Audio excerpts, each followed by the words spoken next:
जय हिंद students, this is Divyanshu Pandey, faculty of current affairs at major Kalsi classes. ये आपकी नवंबर मंथ की सेकंड वीक की करंट अफेयर की क्लास है और आज की इस क्लास पे हम कुछ इंपॉर्टेंट इवेंट्स को कवर करने जा रहे हैं। ये इंपॉर्टेंट इवेंट्स आप सभी के आने वाले डिफेंस एग्जाम के लिए बेहद महत्वपूर्ण साबित होंगे। तो चलिए देखते हैं कि हमारे इंडेक्स कैसे हैं जो हम आज की क्लास में कवर करेंगे। सबसे पहला आपका Srinagar UNESCO creative cities network. Srinagar जो कि आपके Jammu and Kashmir union territory का एक इंपॉर्टेंट सिटी है, उसको अभी यूनेस्को के क्रिएटिव सिटीज नेटवर्क की लिस्ट में शामिल किया गया है। ये लिस्ट क्या है, श्रीनगर को क्यों किया गया है और एग्जाम के पॉइंट ऑफ व्यू से ये इवेंट किस तरीके से इंपॉर्टेंट रह सकता है, आज की क्लास में हम जानेंगे। दूसरा हमारा मेन इवेंट है आपका सबमरीन वेला। जी हाँ, सबमरीन वेला यानी कि पनडुब्बी वेला। अभी इसको भारतीय नौसेना में कमीशन किया गया है। अब P-75 जो आपका प्रोजेक्ट चल रहा है इंडियन नेवी का, जिसमें 6 स्कॉर्पियन क्लास की पनडुब्बियां बनाई जानी हैं, उसी में से एक आपका INS वेला है जो चौथी आपकी सबमरीन है जिसको अभी इंडियन नेवी को दिया गया है। इससे भी रिलेटेड हम कुछ इंपॉर्टेंट इवेंट्स को, फैक्ट्स को देखेंगे। तीसरे नंबर पे आपका दिल्ली डिक्लेरेशन ऑन अफगानिस्तान। इस मंथ की सबसे इंपॉर्टेंट मीटिंग अगर हम कहें अफगानिस्तान और हमारे साउथ एशिया रीजन के लिए तो है आपका दिल्ली डिक्लेरेशन ऑन अफगानिस्तान। ठीक है, फिर लास्ट में हम आएंगे जनजाति दिवस पर। अभी भारत सरकार के द्वारा कहा गया है कि अब से भारत यानी कि इस साल से भारत हर 15 नवंबर को जनजाति दिवस मनाएगा और ये जनजाति दिवस किस महापुरुष की जयंती पर मनाएगा अभी हम जानेंगे। तो चलिए शुरुआत करते हैं आज की इस क्लास की अपने पहले इवेंट से। और पहला इवेंट आपका एक इंटरनेशनल इवेंट है, साथ ही साथ हम कह सकते हैं कि ये आपका एक आर्ट एंड कल्चर से भी संबंधित इवेंट हो जाता है। देखिए, Srinagar UNESCO creative cities network. आप जानते हैं कि यूनेस्को जो कि यूनाइटेड नेशंस की एक इंपॉर्टेंट ऑर्गेनाइजेशन है, जिसका full form United Nations Educational Scientific and Culture Organisation होता है, उसने अभी तक टोटल 295 सिटीज को अपने क्रिएटिव सिटीज नेटवर्क में शामिल किया है और उस 295 सिटीज के नेटवर्क में अब श्रीनगर भी शामिल हो गया है। श्रीनगर से पहले भी भारत के कई ऐसे शहर हैं जिसको इस आपके रैंकिंग में, इस सूची में शामिल किया गया है, उनके बारे में भी हम जानेंगे। तो चलिए शुरुआत करते हैं इस इवेंट से। तो देखिए यहां पर आप मेरे साथ पढ़ते रहिए।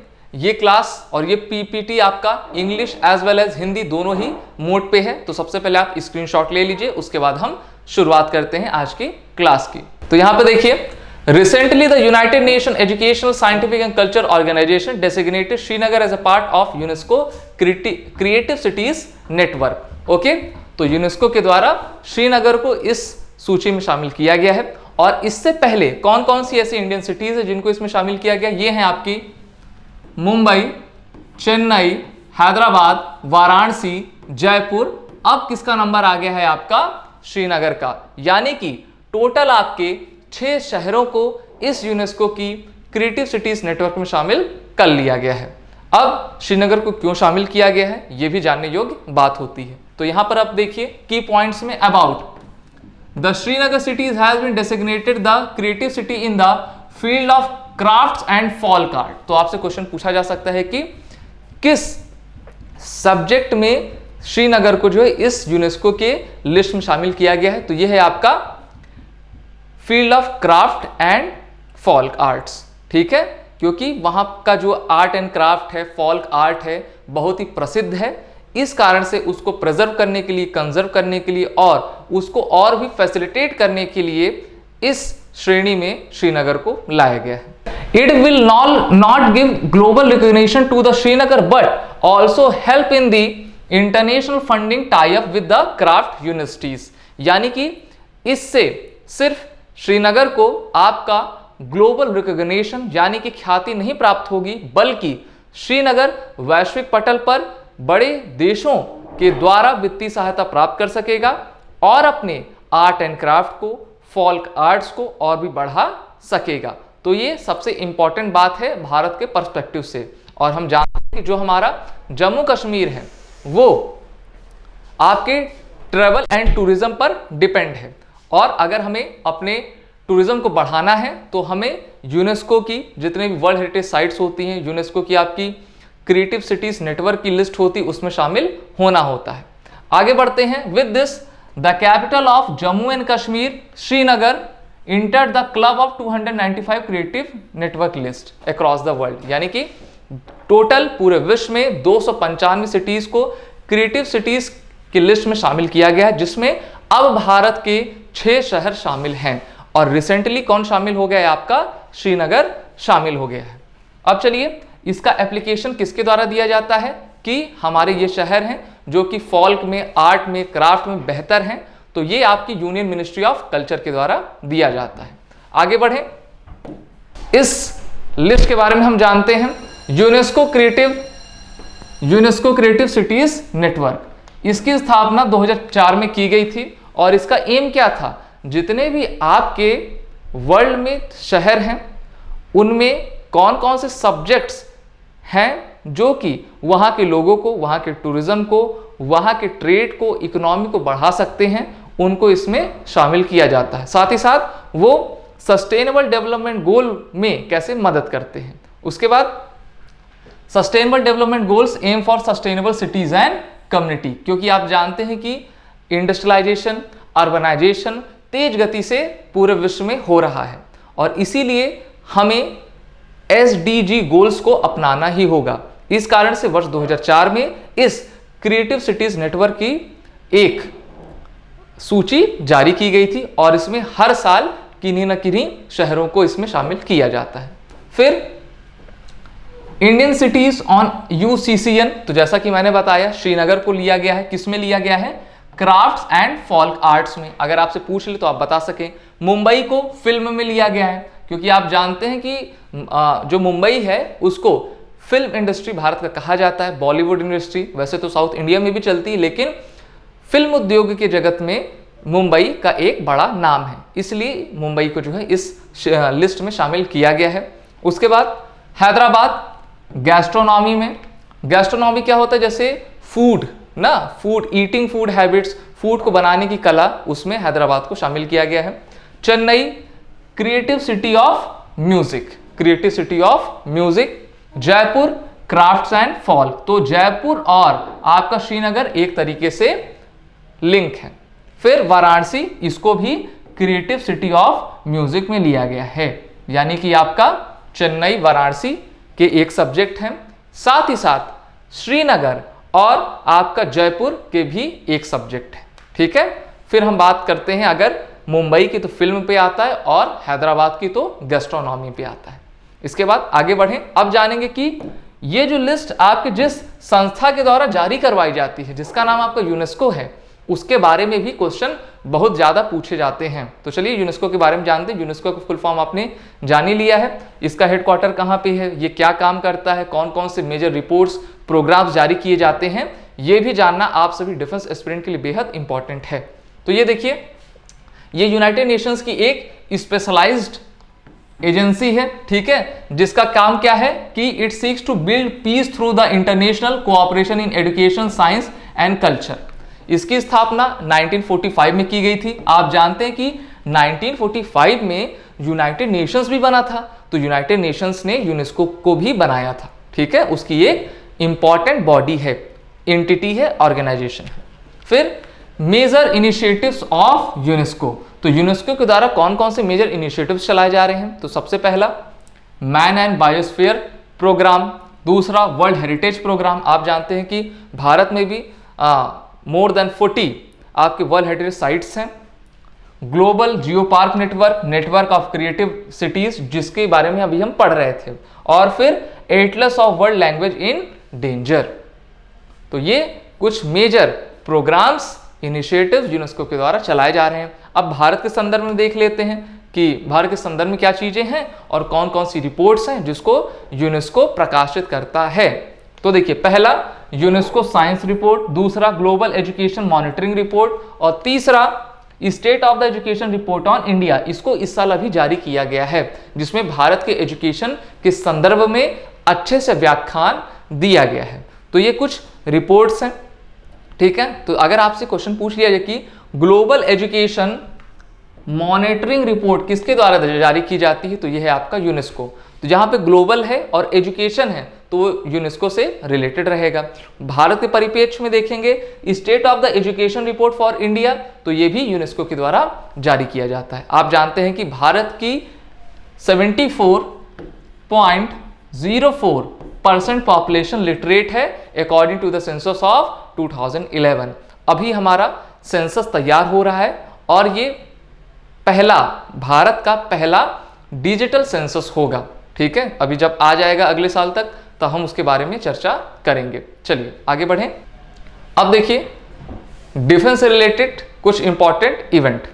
तो सबमरीन वेला जो कि P-70 प्रोजेक्ट के अंतर्गत बनाई गई है मझगांव गोवा डॉकयार्ड लिमिटेड के द्वारा, अब ये इंडियन नेवी के स्ट्रेंथ को और भी बढ़ाएगी। चलिए इसके बारे में जानते हैं कि इससे जुड़े कौन कौन से इंपॉर्टेंट फैक्ट्स हैं। ये एक तरह की 4th स्कॉर्पियन पनडुब्बी है। द 4th स्कॉर्पियन सबमरीन जिसका नाम आइलस वेला है, किस प्रोजेक्ट के अंतर्गत बनाया गया है? Project P-75। आप कहेंगे सर P-75 प्रोजेक्ट क्या है, अभी आपको बताते हैं। Has been delivered to the Indian navy scorpion class submarine. ये क्या है? आपकी एक स्कॉर्पियन क्लास की सबमरीन्स है।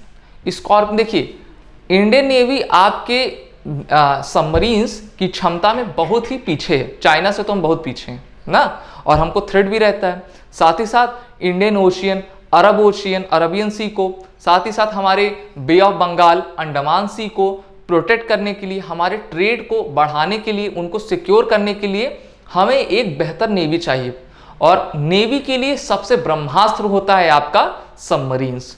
तो भारत सरकार ने, आपके रक्षा मंत्रालय ने P-75 प्रोजेक्ट को डिस्कस किया था, तैयार किया था, जिसमें टोटल 6 आपकी स्कॉर्पियन क्लास की पनडुब्बी बनाने का फैसला किया गया। ये आपकी चौथी पनडुब्बी है जिसका नाम है आइनस वेला। आइनस का फुल फॉर्म होता है Indian naval ship. Indian naval ship वेला को अभी इंडियन नेवी को डिलीवर कर दिया गया है। फिर scorpion is one of the most sophisticated submarines capable of undertaking multifarious missions including anti-surface ship warfare, anti-submarine warfare, intelligence gathering and mine laying and area surveillance। तो ये जो आपकी सबमरीन है सिर्फ एक काम नहीं करती, ये मल्टीफेरियस सबमरीन है, यानी कि मल्टी डायमेंशनल आपकी सबमरीन है, जो कि आपका युद्ध भी लड़ सकती है। जितने भी आपके सी में, ओशियन में माइंस बिछाए जाते हैं उनको भी टैकल कर सकती है, साथ ही साथ इंटेलिजेंस गैदर कर सकती है। तो ये कुछ आपके इंपॉर्टेंट फंक्शंस हैं आइनस वेला के। और भी चीजें जानते हैं। The scorpion is the navy's first modern conventional submarine series in the almost 2 decade since INS Sindhu Shastra procured from Russia इन जुलाई 2000। ठीक है, तो ये सबसे मॉडर्न आधुनिक सबमरीन है जिसमें पूरे फीचर्स हैं आपके 4th जनरेशन के। चलिए अब बात आई प्रोजेक्ट 75 से रिलेटेड। तो एग्जाम में चाहे CDS का हो, चाहे NDA का हो ना, CAPF का हो, प्रोजेक्ट P-75 के बारे में बहुत ज़्यादा प्रश्न पूछे जाते हैं। तो चलिए पढ़ते हैं, आप स्क्रीनशॉट भी ले सकते हैं। It is a programme by the Indian navy that entails building 6 scorpion class attack submarine. जैसा कि मैंने आपको बताया कि ये इंडियन नेवी का एक प्रोग्राम है जिसमें 6 आपकी सबमरीन बनाई जानी स्कॉर्पियन क्लास की। The design of Calvary class of the submarine is based on the French Scorpion class of submarines, और फ्रांस इसमें मदद भी कर रहा है। It is given support of the Department of Defense production and Indian Navy throughout its various phase of construction. The Majgaon Dock Limited is manufacturing 6 Scorpion submarines। ठीक है, तो भारत की एक कंपनी है जिसका नाम है आपका मजगांव डॉक लिमिटेड ना, उसको ये टेंडर दिया गया है कि आपको 6 सबमरीन्स स्कॉर्पियन क्लास की बनानी है। किसके सहयोग से? फ्रांस के सहयोग से। और डील कितने की है? $3.75 बिलियन की है, जिसको वर्ष 2005 में जो है ये डील को किया गया था। 2005 से लेकर 2021 अभी 16 साल हो गए हैं लगभग, और ये प्रोजेक्ट तेजी से आगे बढ़ रहा है। आपका आइनस वगीर और आइनस वाकशीर ये सभी जो है ट्रायल में हैं और 4 पनडुब्बियां आपकी बनकर तैयार हो चुकी हैं। MDL is a defence public sector undertaking shipyard under the ministry of defence. जैसा कि मैंने बताया कि जो MDL है वो भारत की ही कंपनी है जो कि मिनिस्ट्री ऑफ डिफेंस के अंतर्गत आती है। अदर सबमरीन प्रोजेक्ट्स, तो देखिए टोटल 6 आपका बनना है। अब 6 में से आपकी 4 को तैयार कर लिया गया है। ठीक है, ये कौन कौन सी हैं? पहला आइनस कलवरी, आइनस खंदेरी, ठीक है, ये सब इंडक्टेड हो गई हैं। आइनस वागीर जो है ट्रायल में है। आइनस वाकसीर जो है उसका भी कंस्ट्रक्शन चल रहा है और इसको जो है अभी आइनस वेला को कमीशन कर दिया गया है। अब हमारा जो तीसरा सबसे इंपॉर्टेंट इवेंट है वो आपके दिल्ली डिक्लेरेशन ऑन अफगानिस्तान। आप सभी जानते हैं कि इसी साल तालिबान ने अफगानिस्तान के ऊपर पूरी तरीके से कब्जा कर लिया है, जिससे कि तालिबानी राज अफगानिस्तान में जारी हो गया है। अब पूरे विश्व को और खास तौर से भारत को सबसे ज्यादा सिक्योरिटी खतरा हो गया है। अब कैसे हुआ है? आप जानते हैं सुरक्षा खतरों का कारण है आपका terrorism, extremism, okay, and radicalisation. ये तीनों चीजें तालिबान के द्वारा की जाती हैं। इस कारण से भारत ने एक आपका दिल्ली डिक्लेरेशन के नाम से मीटिंग बुलाई है, जिसमें इंपॉर्टेंट देश के NSA और उनसे रिलेटेड ऑफिशियल्स की मीटिंग की गई है। अब यहां पर आप देखिए, ये भारत के NSA हैं जिनका नाम अजीत डोवाल है। NSA का फुल फॉर्म आपका नेशनल सिक्योरिटी एडवाइजर होता है और ये अभी 7 साल से भारत के नेशनल सिक्योरिटी एडवाइजर हैं। इन्होंने इस डिक्लेरेशन को होस्ट किया है। चलिए अब जानते हैं कि क्या क्या अहम तथ्य रहे हैं इस डिक्लेरेशन से, इस घोषणा से संबंधित। तो आप अफगानिस्तान का ये नक्शा देख लीजिए, ठीक है, ये उनकी राजधानी काबुल है और भारत ने भी यहाँ पे बहुत सारे प्रोजेक्ट्स भी चलाए थे वर्ष 2002 से अभी तक। जैसे सलमा डैम हो गया, वहाँ पे यूनिवर्सिटीज़ हो गई, वहाँ का जो संसद था उसको भारत के सहयोग के द्वारा बनाया गया था। लेकिन अब सब चीज़ें अधर में आ गई हैं क्योंकि बहुत ही प्रॉब्लम है। अब कोई भी कंट्री जो है वहाँ पे इन्वेस्ट नहीं करना चाहती क्योंकि आप जानते हैं सिक्योरिटी रीजन है और कोई भी चीज़ें अभी तक क्लियर नहीं है। इस कारण से भारत ने जो है एक सर्वदलीय बैठक बुलाई थी, जितने भी विश्व के इंपॉर्टेंट देश हैं जो कि अफगानिस्तान की सिक्योरिटी से सीधा संबंधित हैं। अब इसमें क्या क्या कहा गया, चलिए पढ़ते हैं। The Delhi Regional Security Dialogue on Afghanistan was held. The meeting was composed of national security advisors of regional countries and chaired by the Indian NSA, Ajit Doval. The meeting called for urgent humanitarian assistance to the Afghan people and urged close cooperation and consultation among the regional countries over the Afghan scenario. This is the third meeting of the Regional Security Dialogue. और इससे पहले की जो 2 meeting हुई थी वो वर्ष 2018 और 19 में कंडक्ट की गई थी और वो भी कहाँ पे हुई थी? आपके ईरान में हुई थी। और तीसरी मीटिंग को भारत ने किया है, आपके भारत में किया है, भारत के NSA के द्वारा इस मीटिंग को होस्ट किया गया है और जितने भी रीजनल पार्टीज हैं उनको इस मीटिंग में बुलाया गया था। जैसे आपकी पाकिस्तान थी, चाइना है, भारत है, लेकिन इस मीटिंग में पाकिस्तान ने और चाइना ने पार्टिसिपेट नहीं किया। आप जानते हैं क्यों नहीं किया? क्योंकि उनको जवाब देना पड़ जाएगा ना, इस कारण से। चलिए, रशिया भी इसमें शामिल था। तो देखिए, invited participants Afghanistan neighbour such as Pakistan, Iran, Tajikistan, Uzbekistan, Turkmenistan and other key players including Russia and China. तो इन लोगों को बुलाया गया था। आप जानते हैं कि वहाँ के लोगों के लिए ह्यूमैनिटेरियन सपोर्ट देना, असिस्टेंस देना हमारी नैतिक जिम्मेदारी बनती है। तो सबसे पहला तो ये ऑब्जेक्टिव हमारा हो गया। दूसरा ऑब्जेक्टिव है कि वहाँ पे सिक्योरिटी इंश्योर की जाए और वहाँ के लोगों को प्रॉपर तरीके से पहले की तरह ही आपकी सहायता प्रोवाइड की जाए। नीड आफ्टर, देखिए इसकी जरूरत क्यों पड़ी? After the withdrawal of the US forces and the Taliban's take over of Afghanistan, India is concerned about the security in the region. आप जानते हैं अमेरिका ने अभी हाल ही में 3-4 महीना पहले अपने ट्रूप्स को जो है वहां से विथड्रॉल कर लिया और तालिबान ने अफगानिस्तान में पूरी तरीके से कब्जा कर लिया। इस कारण से भारत के लिए सबसे बड़ी सुरक्षा चुनौती बन गई है हमारे इस साउथ एशिया के रीजन में। इस कारण से इस मीटिंग का आयोजन तत्काल कराया गया। There is a possibility of terrorism spreading from the territory of Afghanistan. आप जानते हैं कि जम्मू कश्मीर में पाकिस्तान के द्वारा प्रॉक्सी वॉर चलाया जा रहा है, जिसमें कि वहाँ पर हमारे यहाँ पाकिस्तान के द्वारा बहुत सारे टेररिस्ट भी यहाँ पे भेजे जाते हैं। अब ये भारत के लिए सबसे बड़ा एक विषय है कि पाकिस्तान तालिबान को सपोर्ट करता है और तालिबान अपने लड़ाके को यहाँ पर भेजकर यहाँ के जो भी सुरक्षा घेरा है उनको जो है वो खराब करेंगे और यहाँ पर जो है आपके टेररिज्म को प्रमोट करेंगे, आतंकवाद को बढ़ाएंगे। इस कारण से भारत ने इस मीटिंग का आयोजन किया। हाईलाइट देख लेते हैं। Secure and stable Afghanistan reiterated strong support for a peaceful, secure and stable Afghanistan while emphasizing the respect for sovereignty, unity, territorial integrity, ठीक है, and non interference। सबसे पहला ये एम है और ये बात कही गई कि देखिए सभी को सबकी सोवरेनिटी, इंटीग्रिटी का सम्मान करना चाहिए।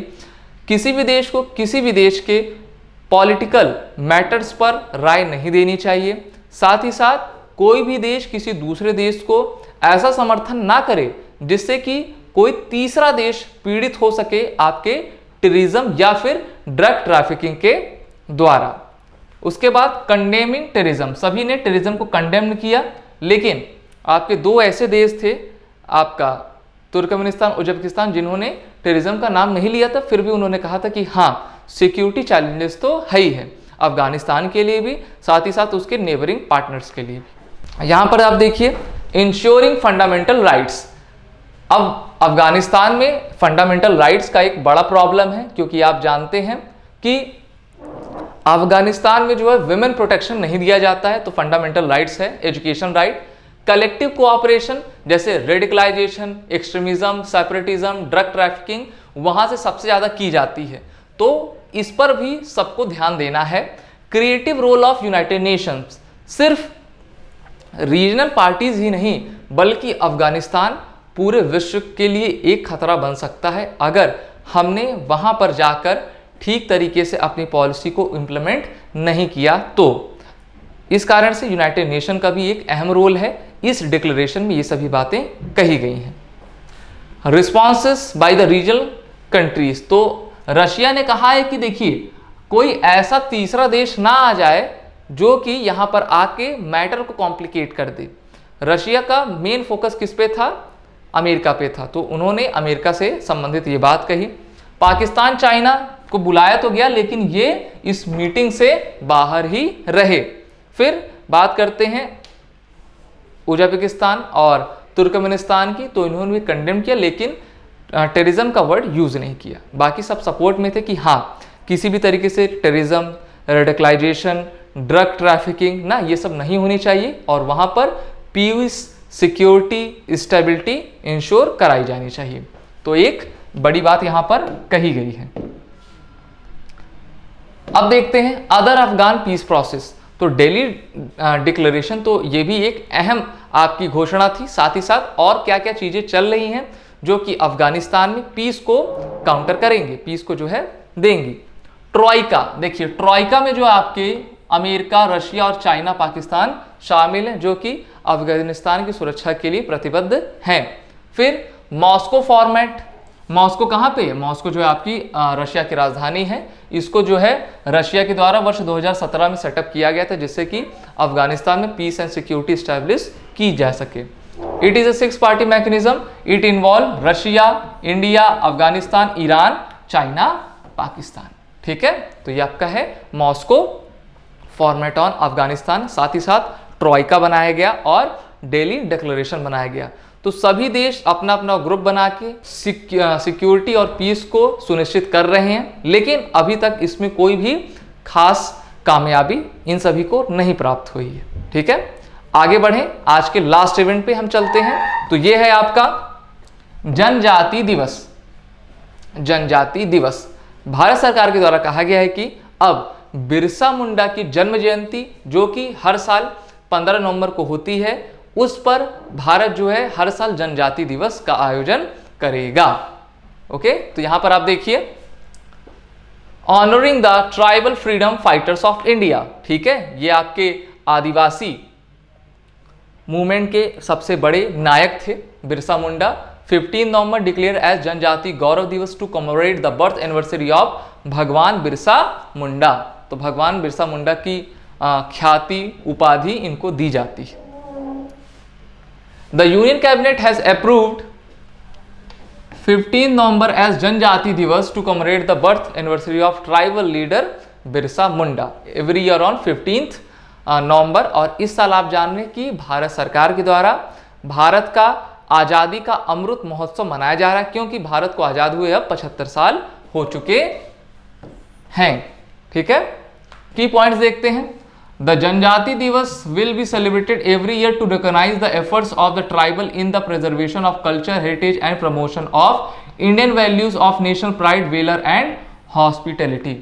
तो बिरसा मुंडा जो थे, आपने पढ़ा होगा उनके बारे में इतिहास में, क्योंकि उन्होंने आदिवासी क्षेत्रों में अपना कल्चर, अपनी लैंग्वेज, अपना हेरिटेज को प्रमोट करने के लिए, को कंजर्व करने के लिए, को फैसिलिटेट करने के लिए बहुत सारे काम किए थे।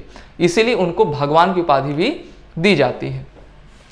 दे held several tribal movement across different regions of the India against the British colonial rule. These tribal communities include Tamars, Santhals, Khasis, Bhils, Mizo, Kols to the name of few. ठीक है, तो इन्होंने बहुत सारे मूवमेंट्स चलाए जिसमें जितने भी आदिवासी समूह थे सबको इकट्ठा करके उन्होंने ब्रिटिश कॉलोनियल पीरियड के खिलाफ जो है इस मूवमेंट को चलाया था आपके 18वीं 19वीं शताब्दी में। A tribal freedom of fighter museum at Ranchi would be inaugurated by the prime minister. 15 November also mark the birth anniversary of Birsa Munda who is revered as a god by tribal community across India. ठीक है, 15 नवंबर को भारत के प्रधानमंत्री के द्वारा जो है इसका अनावरण किया जाएगा। अब देख लेते हैं कुछ और कौन से प्रोमिनेंट आपके ऐसे पर्सनालिटीज हैं जो कि ट्राइबल लीडर्स रहे हैं, क्योंकि इस प्रकार के क्वेश्चन भी यूपीएससी आपसे पूछता है। तो देखिए, पहला तो आपने देख लिया, ये है आपके बिरसा मुंडा। ओके, दूसरे पे शहीद वीर नारायण सिंह, तीसरे पे आपका श्री अलूरी सीताराम राजू, चौथे पे रानी गायंद्यूलू, और चौथे फिर आपका लास्ट में दो लोग हैं सिधू एंड खानू मुर्मू। तो ये कुछ आपके फ्रीडम फाइटर्स हैं, फ्रीडम फाइटर्स हम कह सकते हैं, बिल्कुल हैं ये, और ट्राइबल फ्रीडम फाइटर्स हैं जिन्होंने अपने लैंग्वेज को, कल्चर को, अपने आप को इंडिपेंडेंट कराने के लिए बहुत सारे प्रयत्न किए हैं, और इनका हमारे इतिहास में एक अच्छा नाम है। तो आज की क्लास में आपने टोटल 4 इंपॉर्टेंट इवेंट्स को देखे हैं, जिसमें सबसे पहले आपने देखा यूनेस्को क्रिएटिव सिटीज नेटवर्क, दूसरा आपने स्कॉर्पियन क्लास की सबमरीन आईएनएस वेला देखा, तीसरे पे दिल्ली डिक्लेरेशन और चौथे पे जनजाति दिवस देखा। तो ये क्लास आप सभी डिफेंस एस्पिरेंट के लिए बेहद इंपॉर्टेंट रहती है, इसको आप हमेशा फॉलो करते रहिए, अपनी नोट्स बनाते रहिए। तो मिलते हैं नेक्स्ट क्लास में। जय Hind and wish you all the best.